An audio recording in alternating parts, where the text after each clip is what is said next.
Hello YouTubers, today I'm going to show you what my latest video is, nail binding, Oslo stitch nail binding with. First we're going to make a knot for the Oslo stitch. We place the thread at the middle of my thumb.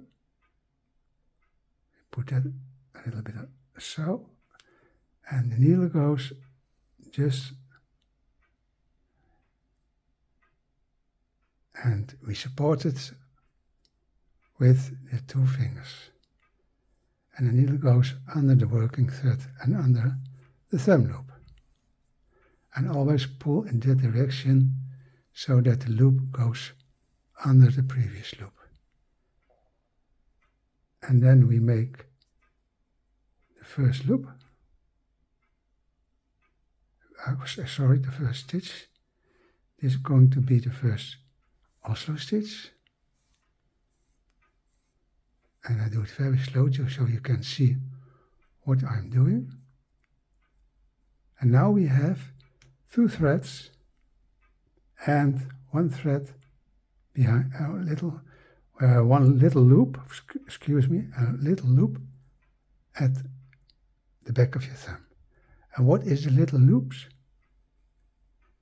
Here I made the Oslo stitch, and these are the little loops.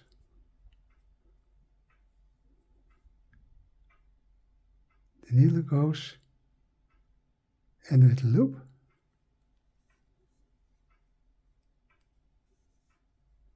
and the working thread and under the thumb loops. And now we have two loops on the thumb and one loop at the back of the thumb. We're not going to use this loop anymore, we're going to use this one. And then we start as usual.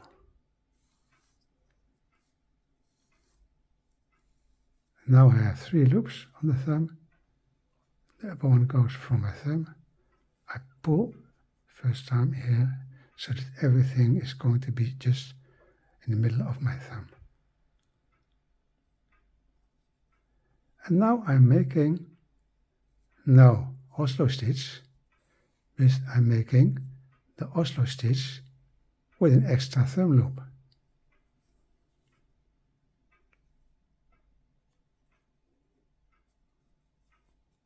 And the Oslo stitch with an extra thumb loop is the far back stitch, actually.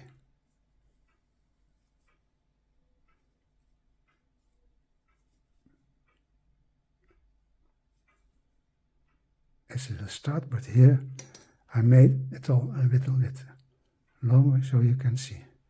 This is the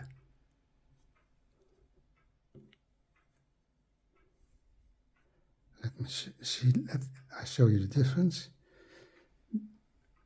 This is the Oslo stitch, and this is the far back stitch. And if you compare these, you can see that the far back stitch is wider than the Oslo stitch.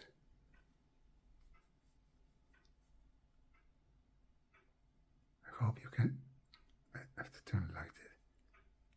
You can see it's wider. And with your far back stitch, you can make a very thick yarn.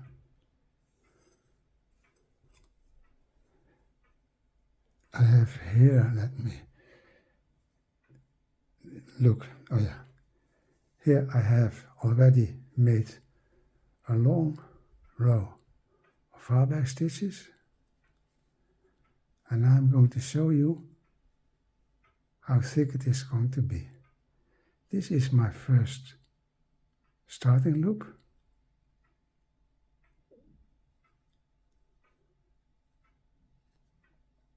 So,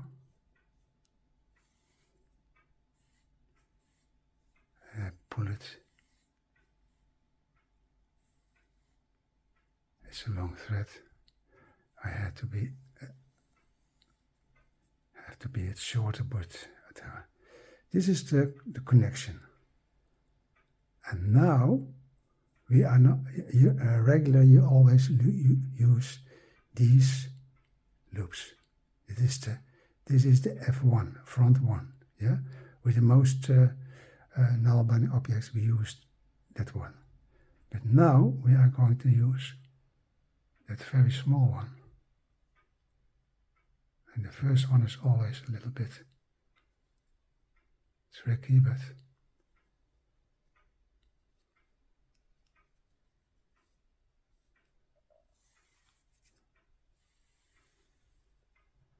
I have not today the best camera position, but it will do. And now it's easy. The needle goes in the middle of the chain of stitches. And we call this connection stitch, what it is a connection stitch. We call it a connection stitch M1, middle. And it is, I hold the thread a little bit so, and you can see that the point of my needle is not sharp. And I like it so you can poke through your yarn when you're nail binding. This the Fabergé stitch is with M1 connection stitch.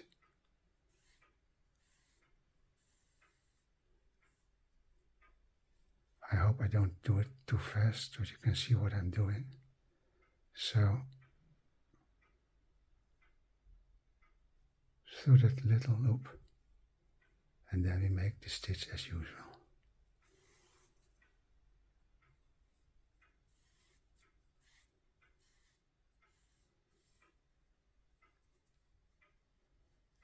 And you can see it is getting thicker, but I made a bigger example so I can show you better. This is my video with nail binding Oslo stitch and ... and I showed you the Ashley stitch. It's a dense, thick stitch. But now I can compare it with the Fabergé stitch, what we made now. And you can see how thick this is. This is really thick. If you want to have something very, very warm, and this is, I made here a caul, no shawl, but caul around your neck, and there is no wind blowing through this one.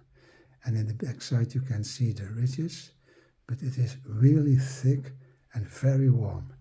And still it is a little bit stretchy. This one is more stretchy, the Ashley stitch variation. But you compare these, and it is very thick. So that is the Fabergé stitch with the connection stitch M1.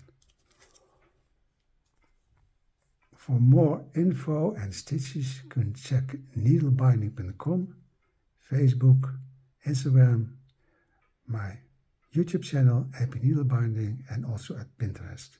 And of course, for the Dutch viewers, I have made needlebinden.nl.